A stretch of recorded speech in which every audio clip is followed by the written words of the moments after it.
100 episodes later. What's going on, Fire family, good people? Welcome back to Mars Day with Mark. It is your host, Mr. Meyer, with the fire, here to take the collective vibe higher. There's nothing new under the sun, 100 episodes later, but we did get a cake, and perhaps I will big my back. This is an exciting week, so I'm excited to bring you through the 100th episode of Mars Day with Mark, from May 6th to May 13th. This week, we have our full moon in the sign of Scorpio, and that's crazy. This might be one of the most intense and powerful full moons of the year. Maybe every year, Scorpio is a powerful sign. And we also have Mercury moving into the sign of Taurus. And we also have many planets about to switch signs. Big changes are coming, and we stand in a very powerful, exciting week. So let's just jump right into it. Let's just dive right into it. Let's just jump and slide right into it. We have in the chart today our sun at 16 degrees of Taurus. Happy Taurus season, Fire family. The moon is waxing in Virgo. We're creeping up on that full moon in Scorpio. We've got Mercury conjunct to Chiron in Aries. We've got Venus conjunct to Neptune in Aries. We've got Mars in the sign of Leo. We've got Jupiter in the sign of Gemini on my local midheaven. And it's worth saying, if you're watching the video, ignore the houses. This is my local time space, probably different for you. Saturn is at 28 degrees of Pisces. Uranus is at 26 degrees of Taurus. I am sitting my ass in this chair. Neptune is at 1 degree of Aries, right next to Venus. Neptune kind of sitting her freaky ass between Venus and Saturn. It's a party going on in that part of the zodiac. You guys see that? And then you got Pluto, freaky Billy Pluto, rocking out in Aquarius. And that's hilarious. And what else we got? About a week from now, May 13th, this is the progress. And I love this series, guys. I hope you enjoy this series as much as I do. And I don't know if anybody can relate. If you create content, you ever rewatch your own videos?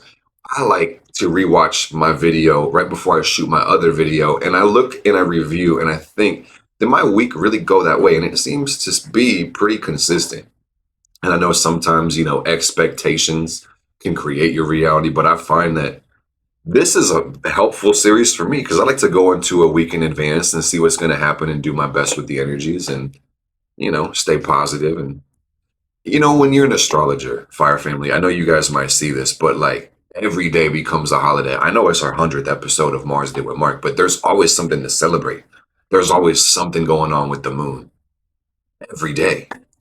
Multiple times a day. There's always something going on with one of these planets, and this makes life exciting. So I hope you guys have connected with your chart and your astrology and found some fulfillment and some meaning in that part of your life. But anyway, where do we leave off? Mercury's going to move into Taurus. Yeah, so next week, May 13th, the sun is going to be about 23 Taurus. So we really are in the midpoint. We have basically one more week after that of Taurus before we go into Gemini season. Our moon will be waning somewhere in the sign of Sagittarius next Tuesday. We'll break past that full moon, start waning. Mercury, like I said, moves to Taurus. We've got Venus moving up to about 8 Aries. Mars moves up a couple degrees. Jupiter moves up a couple degrees. Saturn moves up a degree.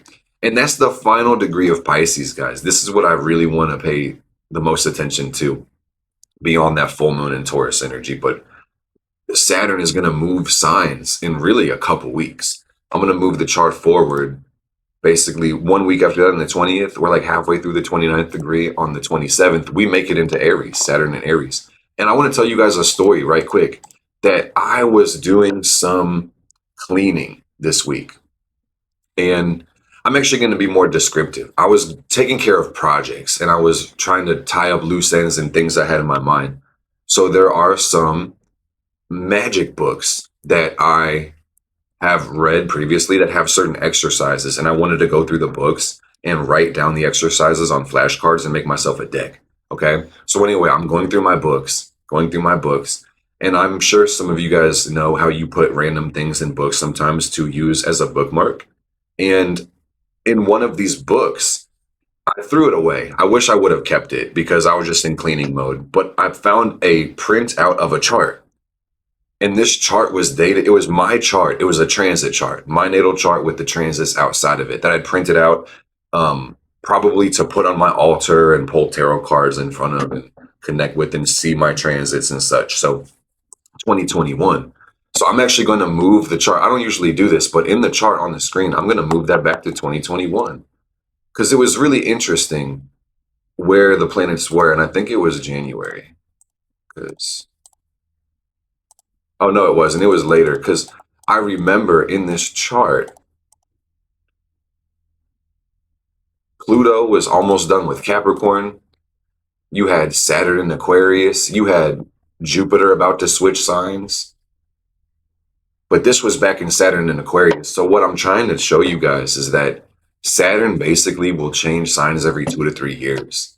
So while we are going to see Saturn move into Aries and move back into Pisces a little bit with retrograde, Saturn in Pisces is basically over. That's about a 2 to 3 year chapter of our lives that's basically about to shut. And then also Uranus, I'm going to move back to the present day because you can kind of see how far we've come in just a couple short years. It's crazy. Uranus is going to switch signs too. Because check it out, man. Uranus was way further back. I mean, that's how time works. But as we go through this year, Uranus will go into Gemini, Saturn will go into Pisces. We already had Neptune switch signs. So these are big changes, truly. Slower moving planets, they're going to affect us on a wider scale. And me personally, I think there's something new and refreshing to this energy. Aries happens to be first. So having more pressure here, that's amazing. But at the same time, only time will tell what lessons are going to be learned in this 3 years. The language suggests there's going to be hard work to do on ourselves. And I like it. I'm a Saturn person by nature. But that's the beautiful thing I'm seeing is it gives us this new lens and new energy we can utilize to take control of our own lives. That's the beauty. That's the simple truth. Okay. So anyway, to kind of bring it back to the micro, to the day to day, just understand that this week is a pretty powerful week. Taurus energy is chill. So if we just run through, because I've kind of talked about the highlights, what we've got going on, the planets they're going to be moving. We really have one ingress, and then we've got a couple big ones loaded up the next couple weeks. Okay, guys. So I just kind of want to keep this message concise. I've been thinking about how I do this show and getting better every single time, making it more enjoyable to watch. So yeah, number 1, full moon. Number 2, Mercury switched to Aries. And then number 3, things are setting up in the background, okay? But anyway, this week is interesting because with us being in the sign of Taurus, this is the good life. Frankly, life is always good. So if you're not living good, man, change that. Simplify. Go back to your basics. Take care of yourself. It's the most Taurus thing I could say. Go back to your roots, and connect with Mother Nature or Brother Gature. Wherever you get down, go hug a tree, okay? And the tree might hug you back, is what I'm trying to say. So about halfway through Taurus. And then basically when we start this week, I'm going to move forward day by day. If you want to watch the moon in the chart, be my guest. But see, we have our moon pushing up to full. It's going to wax on Wednesday. It's going to wax on Thursday. It's going to wax on Friday. It's going to wax on Saturday. It's going to wax on Sunday. And then Monday, we have this full moon in the sign of Scorpio. So what this means, guys, is with the moon getting bigger and bigger over the course of this week, we're in this stage of forward momentum, initiative, and taking direct action. Whatever it is your desires, man, your needs and wants, that's your life. Have at it. Have fun. Monday comes, and then there's going to be a big release. Energy's going to peak. It's going to climax. It's going to hit that crescendo, right? I don't say these just to be filler words. It's a very powerful full moon. Scorpio represents things like power itself, death and rebirth, magic, transformation, evolution, control. So I get down every full moon personally, guys, but I just suggest so wholeheartedly that if you are so inclined, do something fun and magical in this full moon. Me personally, I'm not going to spill all the beans and tell you everything that I'm going to be doing, but what my intuition guided me to do and what I'm working on is a petition spell. It's a very simple spell that anybody can do because it really only involves a piece of paper and fire. But if you can write your desire, your intention, or state your request clearly in your language and put it on paper, and then burn the paper and transform that message into the ether, into the air, this is one way that you can actually send your message to the universe. I look at it like sending a text to the universe. Scorpio is the sign of desire, among so many other things. And the thing about a full moon is traditionally, this is a time of starting release. So the conversation for the full moon in Scorpio could be really about letting go of every and anything that holds my power. This could be bad habits. It could be addiction. It could be debt. It could be fear. It could be intimate relationships, bonds that we've created. Could just be a version of yourself that needs to transform. Could be an identity that needs to be let go of and shed. This is that moon of letting go, claiming your power. Another way to look at the full moon, which I love to really draw attention to, is the moon cycle is going to happen every month no matter what. So whatever sign it's full in, there's an opportunity here to be fulfilled within that energy. So a question could be, what do you feel about yourself and your power? What's your relationship to it? Are you comfortable with your power? Do you feel in control of your life? Right? I don't know what that conversation looks like for you, but I just like to start the questions. So hopefully we get that ball rolling.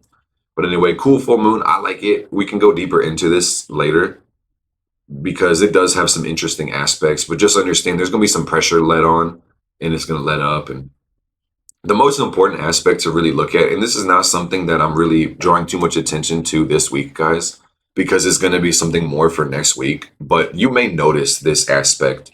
So I'll talk about it now, is that we have our sun in Taurus up here at 23 at the end of the week.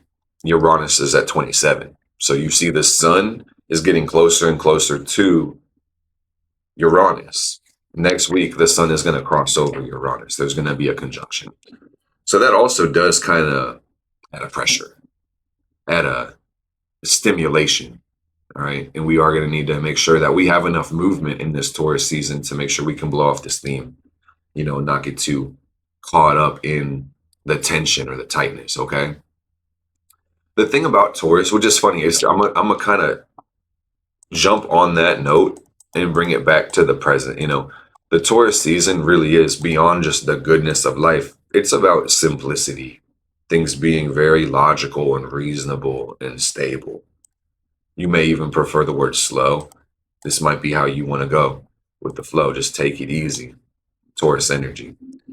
And the mood's going to change too, guys. I know we just talked about the moon, talking about the rhythm, the day to day. Because after oh my goodness, I was wrong twice. After Monday with the full moon, we go into waning, of course. Then we start these 2 weeks of letting go until we move into that new moon in Gemini, right? And while these full moons and new moons are isolated events, I'm just really wanting to illustrate and paint that picture, guys, is because the theme of it's going to follow for about 2 weeks. It's not just, oh my God, this one day is the only day for me to focus on letting go of things that hold me from my power. No, not at all. Like, frankly, that could be, if you really want to look at it and get down to it, for some people, that's the whole conversation of their entire life. But, you'll see more personally within your life, these things will come up to the forefront in the lunation cycle at this time. Full moon Scorpio releasing 2 weeks into the new moon in Gemini. Okay. And then we manifest new love, new connection, etc. And there's a rhythm to the lunar cycle. It's very beautiful. It's a pattern. We would all do well to study it more.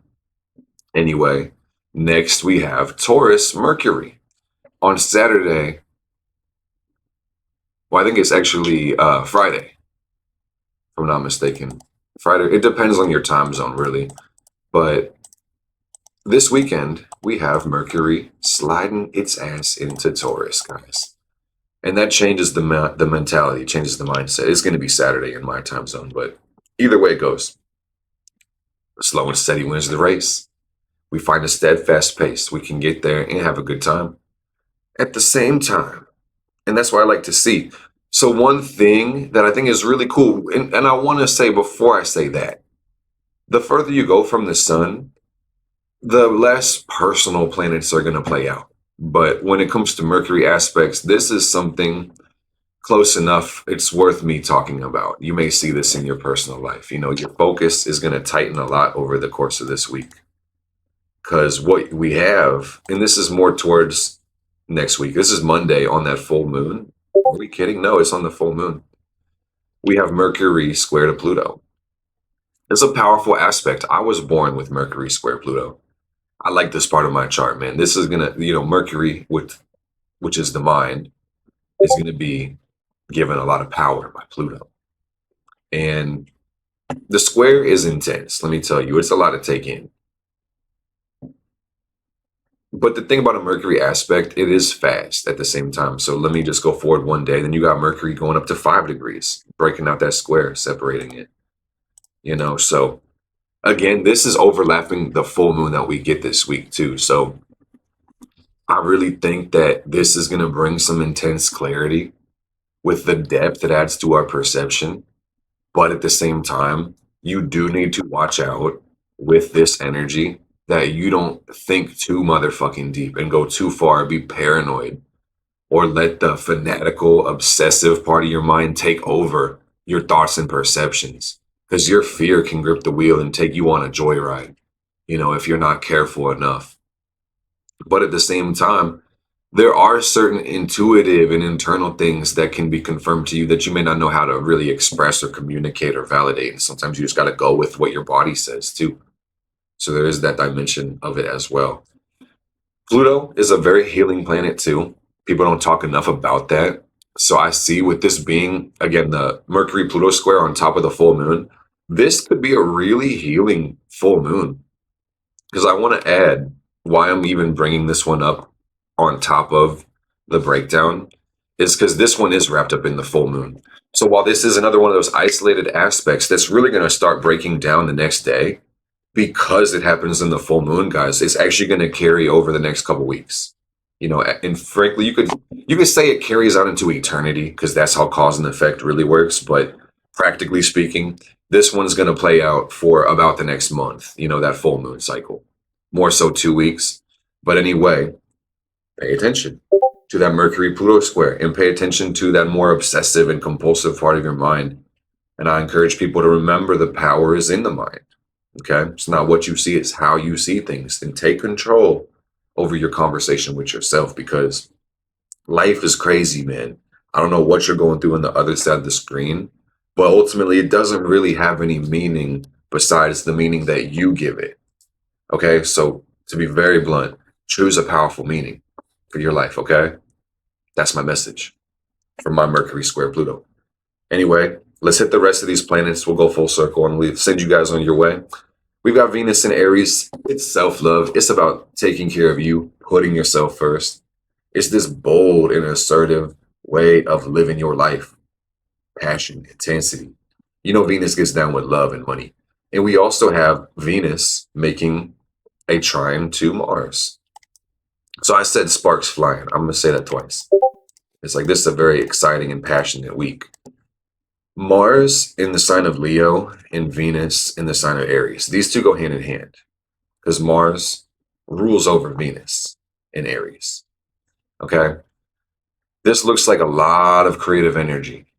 It's about doing things your way, being bold, being the king/queen of your jungle. Okay. I like it. Not too many major aspects with these besides the Venus trine to Mars. And that's the gift of passion, the love of love, romance, lust for life, you could even call it. Venus trine Mars. Hope you guys are feeling good, man, and loving on yourself, because that's really what the language of the planets talks about. And focus on you. We got Jupiter and Gemini, guys. And this is a really interesting one. I even wrote it down on the board. I don't know if you all saw it, but Jupiter actually does have some action, and I'm going to speak on this because while it is a little further than, let's say, Saturn and Uranus, it's still at 23. It's still moving up to the final part of, Gemini. It's going to move into Cancer this year. But what's really interesting is that Jupiter is making a square with the North Node. Because the nodes moved retrograde and Jupiter's moving direct, these are kind of moving towards each other. Okay. And this is not something I see people talking a lot about, guys, but I'm telling you, as an astrologer, pay attention to the North Node's aspects, especially the square, because the South and North Node create this axis, this 180 degrees. And anytime a planet is square one of the nodes, it's square both. And these nodes effectively are showing direction. They're showing where the solar system is really moving. Because I could even tell you about how the nodes are calculated, but that's effectively what it does, what it shows. Where are we going? Where have we been? Right? So anytime a planet is making that square, that 90-degree aspect, sitting in the middle of the nodes, it's the planet, the energy that needs to be confronted at that time. So for perspective, I'm going to move and animate the chart a little bit, okay? So I'm going to first move us to next Tuesday, the 13th. And then you see we're close to the perfect 90 degrees because the node is at 24, Jupiter's at 23, almost 24. So really, that's a conversation more for next week, but it's foreshadowing, okay? You're probably going to experience this in some way. But anyway, what does Jupiter mean and how do I connect with it is now the real question. I know many of you guys are well aware of this because you found Jupiter in your chart and you relate to it, but Jupiter is the biggest planet in the solar system. It's a gas giant. So wherever it shows up, it has a huge amount of meaning and size.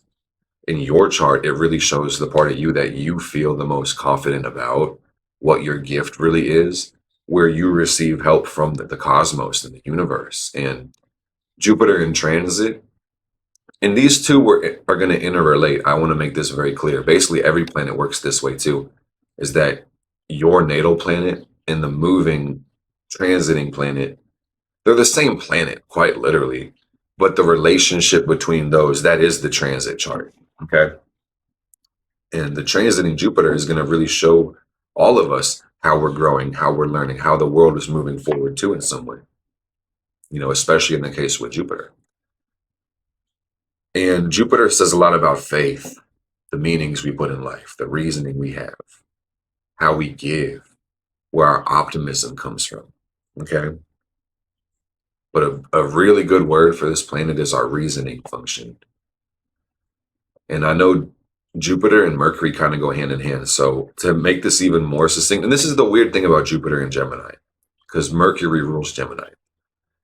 Mercury, which we did talk about already, it is mentality, it's mind. It's more so left brain, though. It's more about the deductive and thinking and linear part of your brain, or I should say your mind. And then Jupiter, on the other hand, is more like the right brain. It's more intuitive, it's round, it's circular. It's emotional, it's connective, okay? It's inductive reasoning, less deductive, okay? So this is the focus for basically this week and the next. You could maybe say 2 to 3 week span. And on that same note, guys, with these outer planets kind of shifting at the same rate, these next couple weeks in the back end of Taurus, start of Gemini, they kind of have this philosophical and contemplative undertone, is really what I'm seeing. And I don't know what your spirituality is like if you're watching my channel, but I know that this is going to be a big focus. Our spirituality, how we define it, how do we model it beyond how we comprehend it? Do we understand it enough to live it? Are we practicing what we preach? Jupiter also has a lot to do with the journey, the life we're living. Again, reverting back to the meaning thing. So you may kind of see for some in this energy over the next couple of weeks, it may be kind of more of a soul searching period too. Another thing about Jupiter, this planet has a lot to do with higher education and learning too. So that's the conversation for some people these next couple of weeks to maybe about a month is starting new education. Might be a new student, maybe a new teacher, maybe both.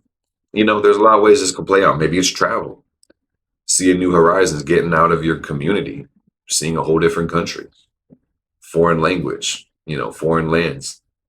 I think it's cool. Okay, so this is another thing. Hey, man, I know I'm yapping because I like to keep this concise. I'm not going to take up too much more of you guys' time because that's basically the gist of it is, we have Saturn finishing Pisces, Uranus finishing Taurus. It's really weird, being 100 episodes deep in this series and looking back and thinking about how these planets have definitely, these outer ones have been here for a minute, but things are now starting to change. And it's just crazy how time flies, man. You can't take any of this time for granted. So Saturn is in Pisces, same with the North Node. The message I hear from the universe is build your dreams. Build them. It's going to take effort. You'll have to believe. You'll have to work to achieve, but build your dreams, man. Build your dreams. Build a life that you want to live, that you don't want to escape from. That's the conversation. Pluto is in Aquarius, so the conversation I hear there is free yourself, and then you can free everybody else around you. Okay? Rise up, be a part of your community somehow, some way, some shape, some form. Do your thing. Share your gift. So this is the last thing I believe, because I think 30 minutes or less is a good time to cut it. But anyway, Saturn square to Jupiter. Because of retrograde cycles, sometimes when we get an aspect in the transit, it can repeat itself like up to 3 times, sometimes even more, I should say. But when it comes to Jupiter and Saturn in our chart, they're moving into a square position. And they were doing this all last year, bouncing in and out of squares. And that's not the most fun for a lot of people. I don't think anything in astrology, for the most part, is good or bad. If anything, there's great opportunities to grow with Jupiter and Saturn square, but you just have to learn how to take the good with the bad in your life, guys. Because I'm not too sure what this full moon will initiate release in your life with, or where your new intentions are going to go when it comes to all this new Aries energy and these new desires and Mars and Leo pointing you at yourself. I don't know where you're trying to go, but take your time, try to enjoy the process, and just remember that with Saturn, Jupiter square kind of creeping in again, growth can be goddamn hard, man. Like, I'm gonna keep it blunt and hopefully connect you guys with these aspects as much as I can. Growth can be really fucking hard. And sometimes you can be frustrated with the limitations you have. You might even prefer to act like you have no limitations.